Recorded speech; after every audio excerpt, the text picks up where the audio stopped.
The mental fast, part 1.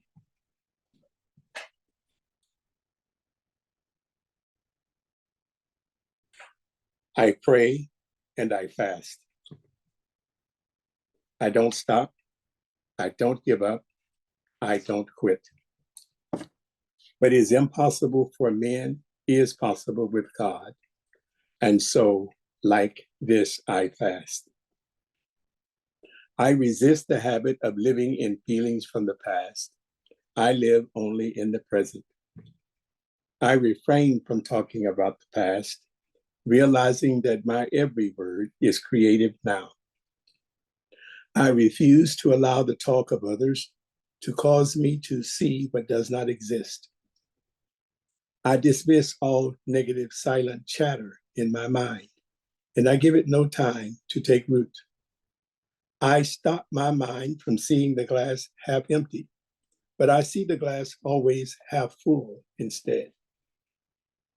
I avoid places, situations, and things that create negative energy in my space. I eliminate people from my life who knowingly hurt me physically or mentally. I terminate conversations with others quickly who speak disparagingly of others. I wipe my slate clean as I forgive and release the bitter deeds and words of others. I purge my mind of guilt and memories of words or deeds that may have hurt others. I rebuff any and all thoughts that I know hinder my spiritual unfoldment. And so, like this, I fast. We continue with our subject, which is a series on the topic, I am the light of the world.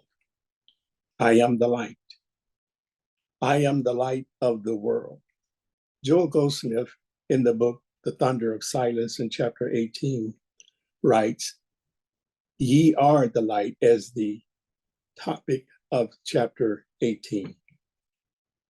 We will refer to chapter 18 and chapter 12 from the book, The Thunder of Silence.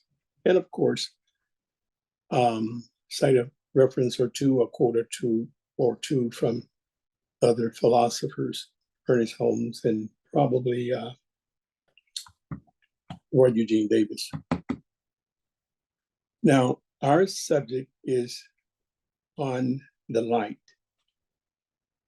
We have to begin by understanding that what we're doing here is developing this concept, this idea of the light, realizing that biblically speaking, spiritually speaking, from a philosophical sense, the light or the term light is a metaphor. We're not talking about the physical light or the actual light, the radiant light. We're talking about the light in the context of a metaphor. I am the light. A metaphor is something that represents or symbolizes something else. It is the something else, and it is that it symbolizes that this lesson is about.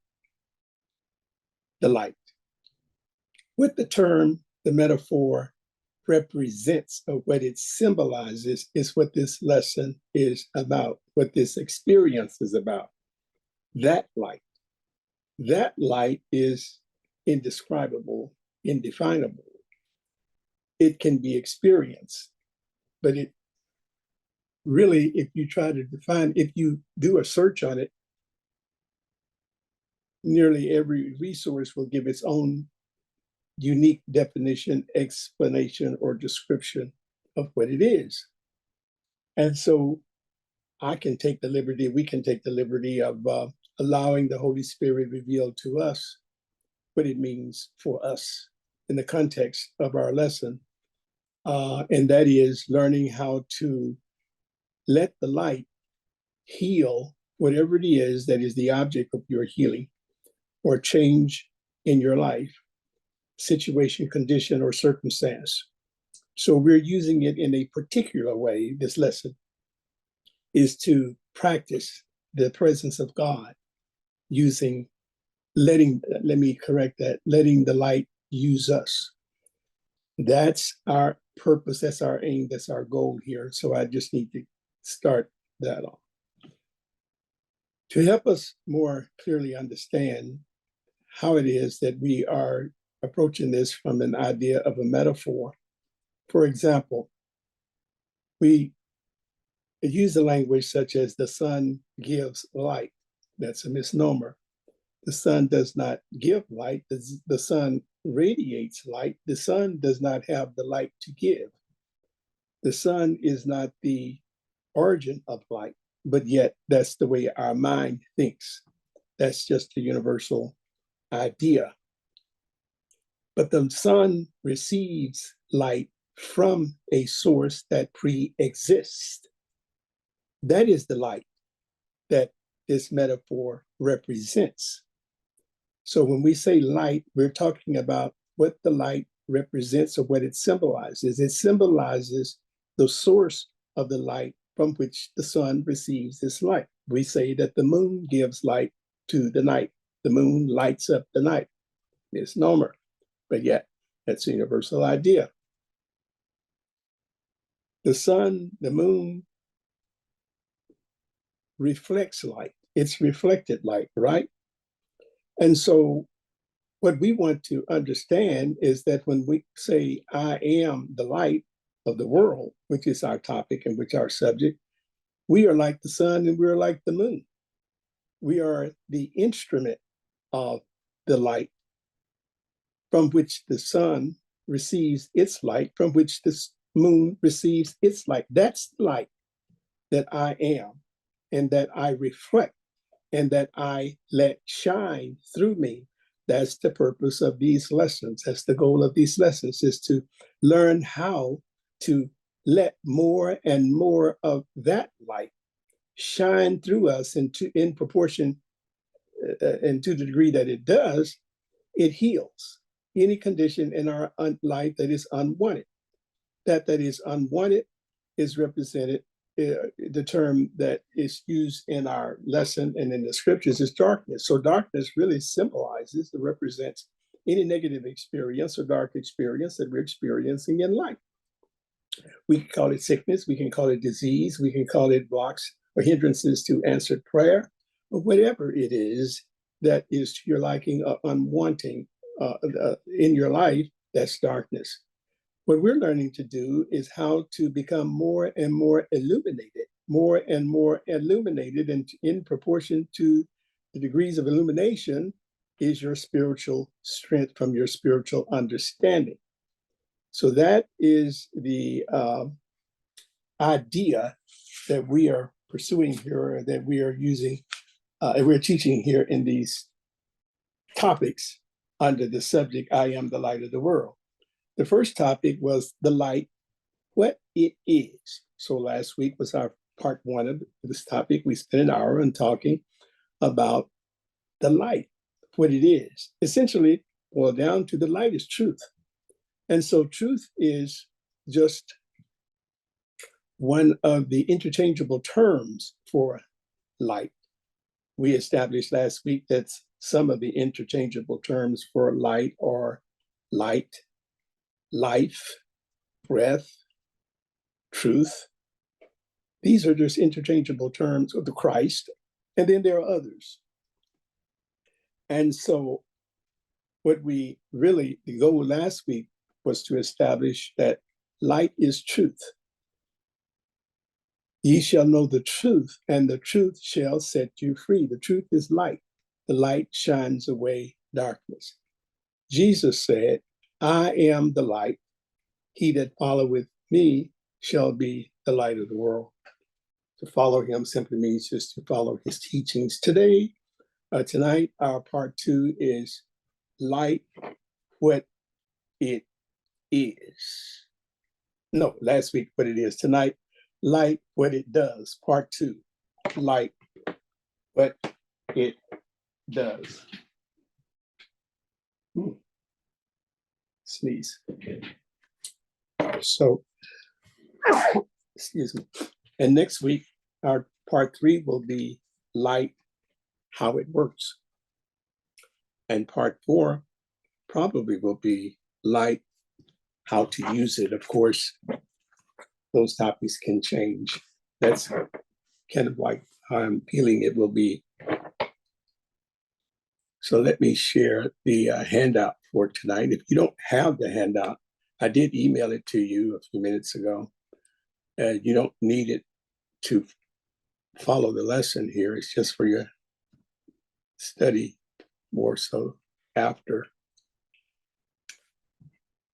Part 2, I am the light of the world. The topic is light, what it does, based on the teachings of Joel S. Goldsmith from the book, The Thunder of Silence. He says in the introduction, we become the light of the world in proportion to our degree of illumination. Perhaps that's not in the introduction, but in chapter 18, perhaps it's where he says, we become the light of the world in proportion to our degree of illumination. So I'm simply reminding you that that's what we're doing. We're becoming more and more illumined with each prayer, each meditation, each reading, each study, each lesson on Tuesdays, or whatever it is that you're doing to increase your spiritual understanding. We become the light of the world in proportion to our degree of illumination. Jesus became so illumined until he radiated light. People could see and sense the light radiating from him, but that was a reflection of his inner consciousness. Light can radiate through your aura. Light can radiate in many different ways in and through your life. We're particularly interested in how light flows through your mind, through your intelligence, through your thoughts, through your words, through your actions, through your deeds, through your demonstrations, in all manner of light, not in one particular avenue or form of expression. We become the light of the world in proportion to our degree of illumination. Each of us, of course, Miracle says in the textbook, each of us is the light. Each of us is the light of the world. Well, let's go back and look at the beginning of that statement by Goldsmith. He says, we become the light of the world. And then, of course, the Miracles quote begins with, each of us is the light. Are we becoming in the light, or are we is the light now? They're both saying the same thing. We become in proportion to our degree of illumination. We become more and more brilliant. We reflect more and more of the light, higher degrees of the light in proportion to our spiritual understanding of that which we already are. That's why we say each of us is already the light of the world. We become more of it, like Jesus became more and more of it. Jesus became more of it than any recorded person in history. And Jesus said, these things that you see me do, you may do also. Ernest Holmes in the Science of Mind textbook, page 345, says, all people have sensed that truth is light. So that's the manner in which we are studying light as truth. All people have sensed that truth is light. This light, the light of truth, this light, this celestial light, this cosmic light, this light that pre-exists, E-X-I-S-T-S, this light that pre-exists is not created. It is not a psychological explosion. It is something which pre-exists, always was not created, always was. and is. That's important. So I am the light of the world. This light that I'm talking about is that light that was pre-existing. John chapter 1, the Living Bible says this: before anything else existed, pre-exists. Before anything else existed, pre-exists. There was Christ with God. He has always been alive and is himself God. Remember, Christ is another interchangeable term for light. He created everything there is. Nothing exists that he didn't make.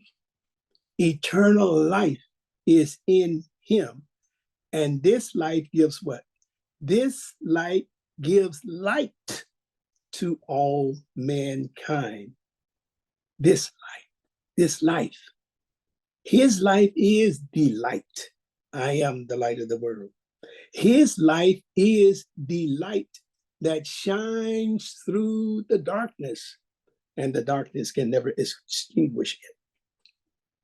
And in John chapter 8, verse 12, Jesus then spake again unto them, saying, I am the light of the world. He that followeth me shall not walk in darkness, but shall have the light of life.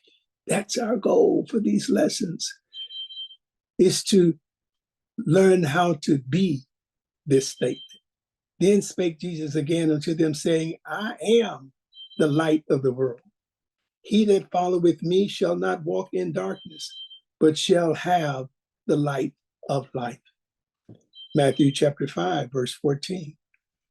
You are the world's light, a city on a hill, glowing in the night for all to see. Don't hide your light. Let it shine for all to see. Let your good deeds glow for all to see, so that they will praise your heavenly Father. That's our goal, is to learn how to let our light shine so that our good deeds may glow for all to see. Okay? So now let's get into The Thunder of Silence by Joel S. Goldsmith, citing chapter 18, Ye Are the Light.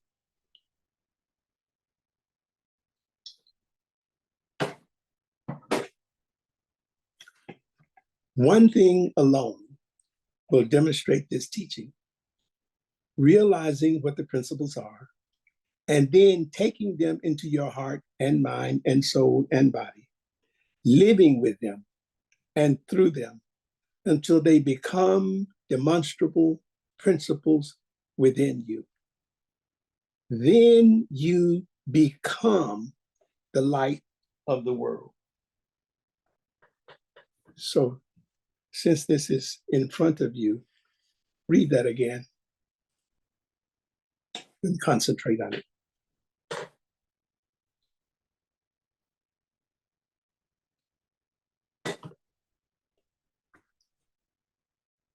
One thing alone will demonstrate this teaching: realizing what the principles are, and then taking them into your heart and mind and soul and body, living with them and through them until they become demonstrable principles within you. Then you what? Become the light of the world. We can become more and more of this light in proportion to our illumination. And by the end of this lesson, you will have become more illumined than you were at the beginning of this lesson. That's guaranteed. Reading on from chapter 18 of the book, The Thunder of Silence, Goldsmith says, our purpose, okay, what is your purpose here? Our purpose is to be more of that which we already are without any studying or learning. Our purpose is to be the transparency through which You see, we are all instruments of the light, that one light, just as the sun is the instrument of that light that pre-exists. Just as the moon is the instrument of that light that pre-exists, so too are we walking here on this earth, instruments just like the sun and just like the moon. Our purpose is to be the transparency, just as the sun is the transparent, just as the moon is transparent. We are here to learn how to remove the blocks of the flow of that light, the shine of that light through us, through spiritual understanding. Our purpose is to be the transparency through which the light that pre-exists, not we, but the light that pre-exists may perform its mighty works through us, and we will look at it and others will look at it and call them miracles, the works of this light. It is that which performs its mighty works through us. What is it? The light, this light that pre-exists. Our purpose is to be the transparency through which the light, not we, but the light performs its mighty works. No man heals, says Goldsmith and the other healers and philosophers. Man has no power to heal. But what is it that heals? The light performs its mighty works through it. Jesus said, I of myself can do nothing. It is the Father. Father is a term, an interchangeable term for light, life, breath, truth. Interchangeable term for light. Our purpose is to be the instrument through which the divine can manifest and express itself on earth as it does in heaven. Our purpose is to be the instrument through which the divine can manifest and express itself on earth as it does in heaven. Okay. You have a handout. It's posted there. Review that and meditate on that. We are never the doer. We are never the actor. We are always the vacuum through which spirit flows. Let us never for a moment believe that by our spiritual endowment, we will ever attain personal or spiritual power. There is no room in spiritual living for egotism or for the exercise of personal power. God does not give his power. The glory and the dominion always remain in God. And we are but instruments, humble servants or transparencies through which that light may shine. Goldsmith uses a term often. He performs that which is given me to do. God performs that which is given me to do. I choose to use that as I personalize that as an affirmation myself. God performs that which is given me to do. Any task that is before me, God performs that which is given me to do. Even in so-called self-healing, if I'm working on a particular issue in my life, God performs that which is given me to do. You see, what that is allowing to happen in my mind is to clear the channels, clear the avenues, clear the conduits so the light may shine through. And as it shines through, it shines through it shines through me through revelation, through inspiration, through insight, through hunches, through ideas, through so forth and so on. Do you see? He performs that which is given me to do. Goldsmith goes on to say, God can find entrance to the world only through consciousness. We only become, here comes the word become, we only become something when we are transcended or overshadowed by this presence within. By this presence within. What is this presence within? Let's listen for it as we proceed through this lesson, because generally when we use the word presence, our mind goes to thinking of being in touch with this presence within. That consciousness, when it is attained, is the miracle worker. We only become something when we are transcended or overshadowed by this presence within, and that's the period. But the next sentence begins with that consciousness. With that consciousness are we talking about? That presence within, that sense of that presence within. That presence within is the light, your understanding, your spiritual understanding of the light, and your oneness with light, so much so that you know that you are the light. I am the light of the world. That's presence. That's your presence. And that consciousness, when it is attained, is the miracle worker. That is that which doeth the works through you. Your conscious awareness of that presence within you, the light within you, you're not doing anything. You don't have any spiritual power. I am not trying to heal myself. I heal myself by letting the presence, the light that is within me, shine away all darkness, which are negative beliefs that sustain the object of my prayer. Therefore, the only demonstration is attaining it. It. Therefore, the only demonstration is attaining it. Attaining what? It. The presence within me, my conscious awareness that the light of God in me is that which pre-exists, and it shines through me, being the instrument of this light through which it shines. And as it shines away all darkness. Darkness symbolizing any object of my prayer that is to my dislike or unwant. When we have this light,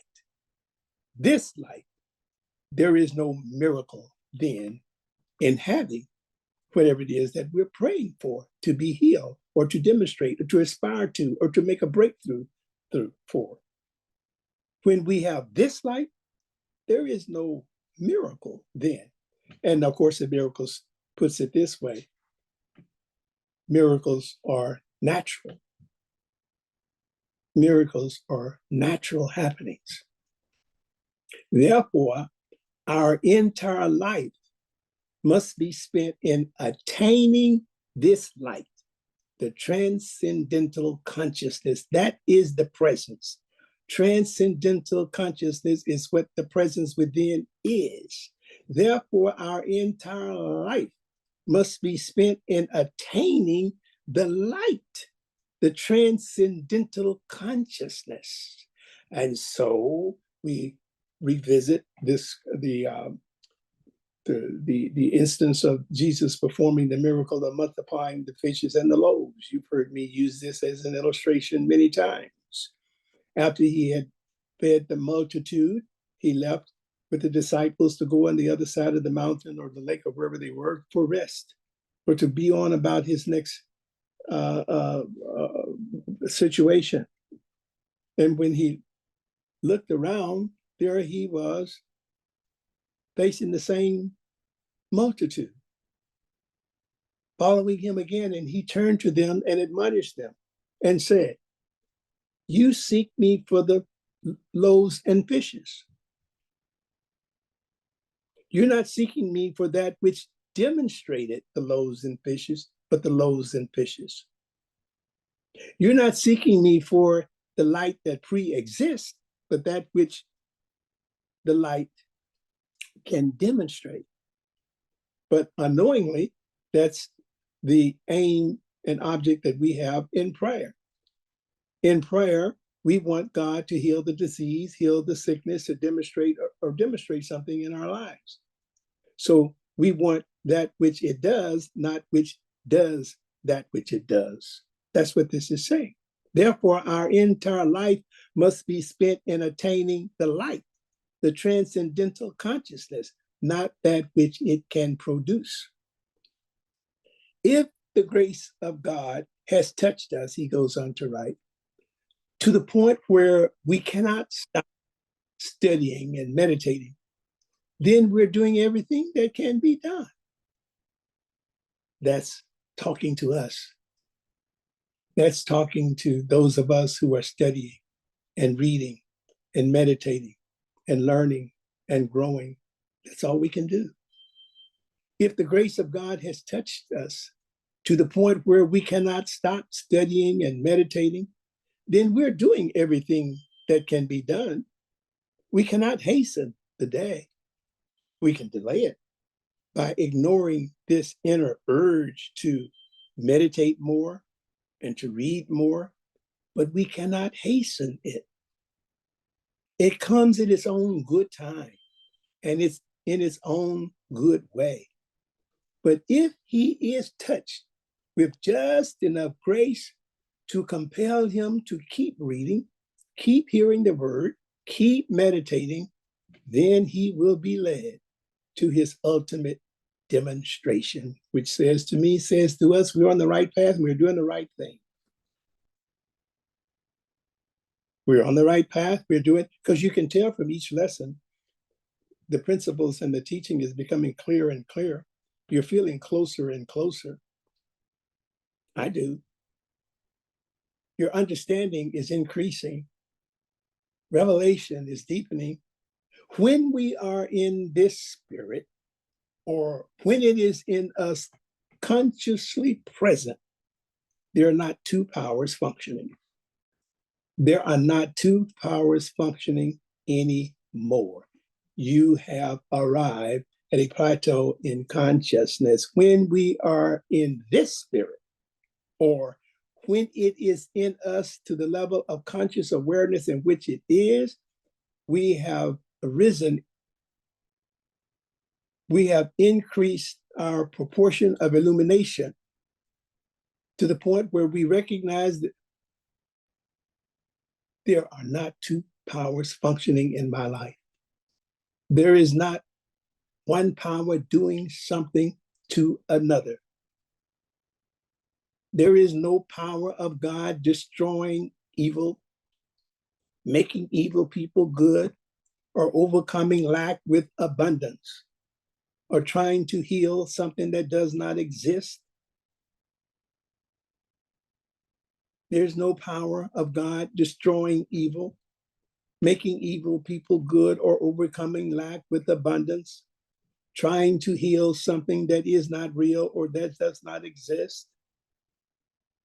You see, we have to be careful about how we are practicing healing literally in our lives.